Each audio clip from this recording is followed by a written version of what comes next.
Lights. Camera. Action. That's a phrase that when most people hear, they think Hollywood. But did you know here in Montana, we actually have hundreds of people that work in the film industry, but currently they're in jeopardy of losing their jobs and being displaced.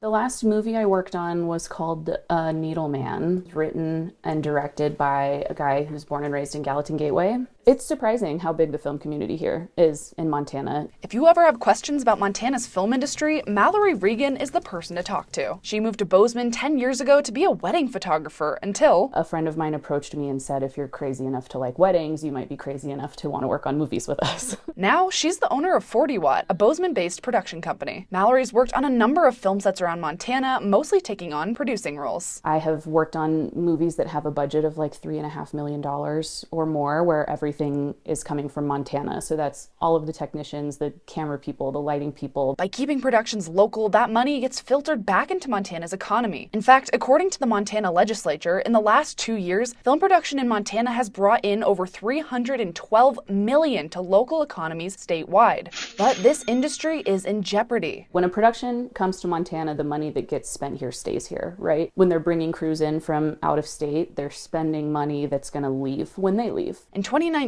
the Montana legislature passed the Media Act to provide an income tax incentive applicable to any media production, including those coming in from out of state. Tell the world what happens when they call. Which has been successful, but maybe a little too successful. Because of the success and the huge amount of productions that have come through, we're actually out of tax credits till 2029. So we're in this place where we have hundreds of Montana filmmakers who are looking at getting displaced. Lynn Wood is the executive director of the Montana Media Coalition, who created the Media Act. She tells me here in Montana, there's been 167 productions over the last year and a half, but it's been the few large productions, such as Yellowstone, who bring in the out-of-state crews and dry up the tax credits. The result for our local crews? We're looking at about $75 million of lost wages for Montana. We pretty much will lose our industry in the state potentially. So what is being done? And so in 2025, we want to amend it. We want to reserve 60% for Montana businesses and productions to help keep the film industry in Montana alive. We want this to be for Montana filmmakers telling Montana stories. So by Montana for Montana. Because if this bill is passed, it would not only save thousands in economic revenue, but hundreds of workers from being displaced. To see those people be out of work or have to leave or have to,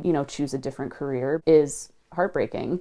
So yeah, I want the money to stay in Montana, but more importantly, I want the people to stay. For more information on this new film tax incentive, visit our website. In Bozeman, Cassidy Powers, MTN News.